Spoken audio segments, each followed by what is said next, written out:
Salut la crypto family, j'espère que vous allez bien. On va parler aujourd'hui du Web3, et notamment dans l'une de ses caractéristiques. Et on sait très bien que le projet P-Network, dont nous sommes les pionniers, évolue dans le Web3. Le Web3 qui a la caractéristique particulière d'être un système décentralisé.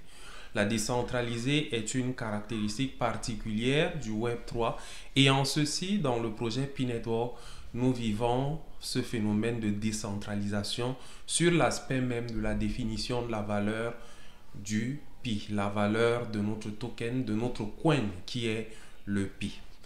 Cette décentralisation fait que la Core Team n'a jusqu'ici jamais défini quelle est la valeur du Pi. Il revient ainsi aux pionniers de déterminer quelle valeur le Pi devrait avoir. Et ceci passe par un certain nombre d'opérations qu'on définit selon une certaine valeur qu'on donne au Pi. Et les échanges se font un peu partout dans le monde.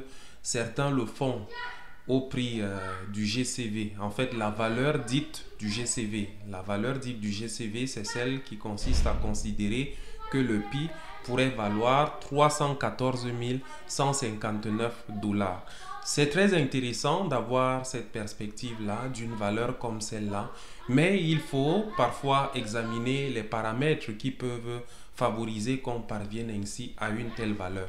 L'un des paramètres qu'il faut examiner, c'est que la Core Team elle-même nous dit que Pi n'est pas de l'argent facile. C'est vrai, nous consacrons du temps au minage, c'est vrai que nous donnons tout le meilleur pour valoriser le projet, c'est vrai que nous menons des actions, nous faisons un certain nombre de choses qui sont susceptibles de donner véritablement une valeur très grande à notre Pi. C'est vrai. Mais par-delà ce fait, il est clair que quand on considère l'affirmation selon laquelle Pi n'est pas de l'argent gratuit ou de l'argent facile, on pourrait se demander que et la valeur du GCV, est-ce que elle pourrait effectivement être celle dont il va nous... En fait, est-ce que c'est ça qui va s'appliquer au mainnet ouvert? En tout cas, on se pose la question, on ne sait pas si ce sera le cas.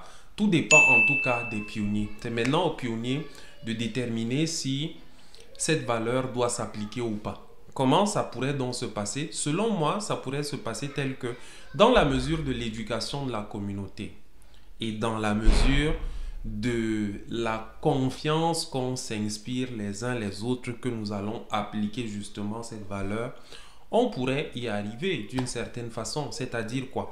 On crée un marché local dans lequel on vend en Pi tout en respectant la valeur et que cela se fasse tel que on ait des milliers et des millions de personnes qui considèrent cette valeur-là.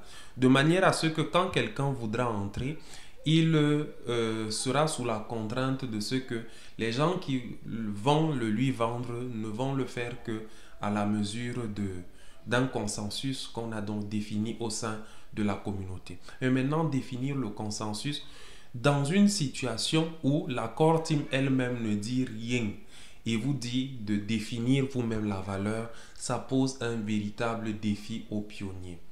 Et ça, c'est un travail qui est lié à la décentralisation.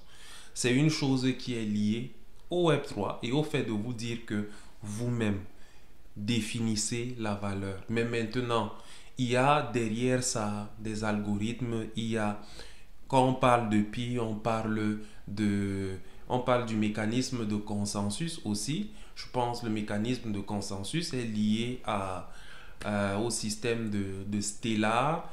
Et peut-être je n'utilise pas les concepts techniques exactement, mais il y a des paramètres qui sont susceptibles de faire en sorte qu'on ait le GCV ou pas. Maintenant, finalement, l'idée c'est que chaque pionnier soit ouvert à n'importe quelle perspective pour l'avenir. Le mainnet ouvert nous réserve beaucoup de choses. On ne sait pas quelle sera la valeur de Pi au mainnet ouvert. Mais quand on considère, le fait que Pi, la Core Team elle-même, fait payer le QIC à 1 Pi, on peut réfléchir et se dire que est-ce que Étant donné que la Core Team nous fait payer le QIC à 1 pi.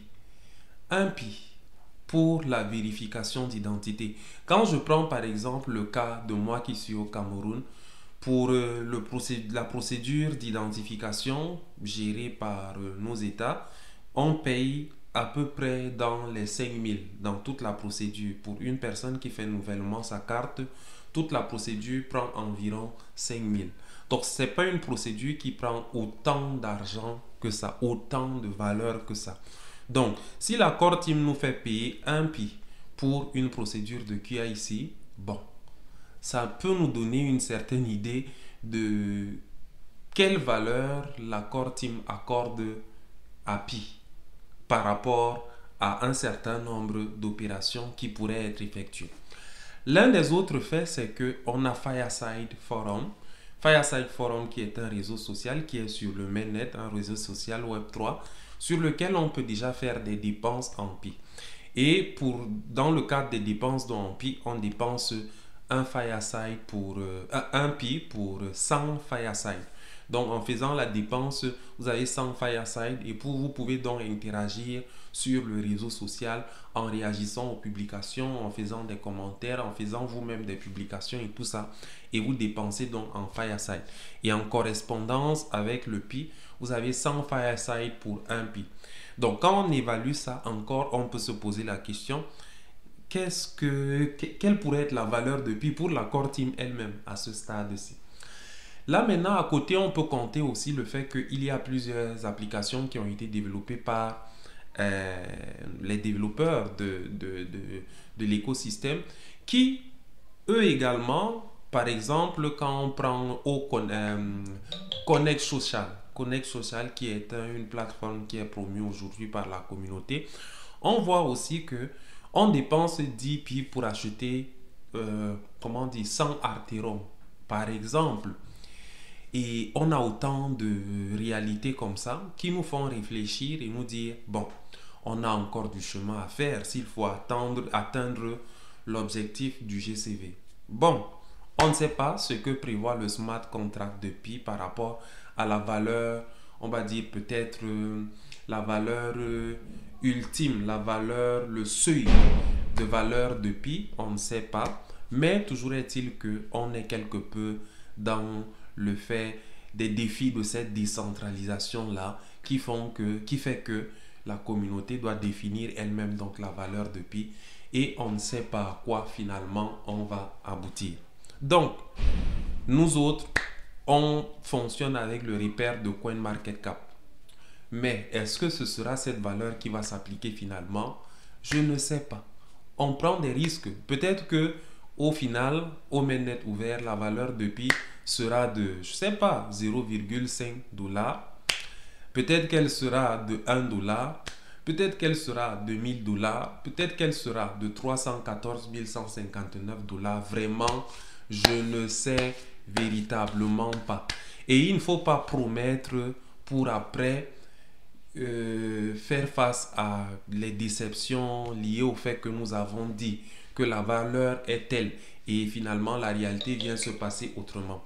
Donc j'encourage les pionniers à être dans une situation où vraiment, qu'importe ce qui arrive, qu'importe là où le vent nous dirige, on va seulement. Si pi vaut finalement 1 $, on va avec.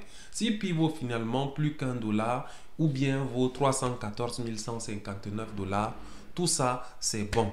Et maintenant, comment les États pourraient réagir alors que pi voudrait fonctionner dans le cadre d'une réglementation qui fait que tout ça, les États auront aussi leur mot à dire par rapport à la régulation de pi, par rapport à comment même pi quelle valeur le pi devrait avoir finalement. Bref, rien n'est clair vraiment pour les pionniers jusqu'ici. J'exprime un peu ces idées-là qui tournent autour de mon ressenti lié à la valeur de pi, lié au GCV pour lequel nous nous battons actuellement. Qu'est-ce qui va se passer au final? On ne sait pas. Ce qu'il faut faire simplement actuellement, c'est de miner ces pi avec l'assurance que c'est un projet sérieux, c'est un projet qui va vers la réalisation d'un certain nombre d'objectifs qui seront éventuellement atteints. Beaucoup d'objectifs ont déjà été atteints. Et par ailleurs, on attend le mainnet, la feuille de route sur laquelle l'accord team a communiqué. Et la première feuille de route est déjà sortie qui nous montrait un peu un certain nombre d'éléments déjà réalisés et quelques perspectives liées à Pi. Maintenant, on attend la deuxième feuille de route dans laquelle on ne saura toujours pas quand le mainnet ouvert va arriver. Et entre-temps, on continue nos actions avec détermination, avec persévérance, avec patience, avec résilience, en attendant que le mainnet ouvert tant attendu arrive. Bon minage à vous, que la santé et la bonne forme soient avec vous, votre serviteur théologien Simansou. On se voit dans bientôt pour d'autres contenus inspirants qui mettent en avant le projet Pi et d'autres projets. Et beaucoup de courage à nous et merci pour l'audience que vous accordez à la chaîne. On est ensemble, on est ensemble.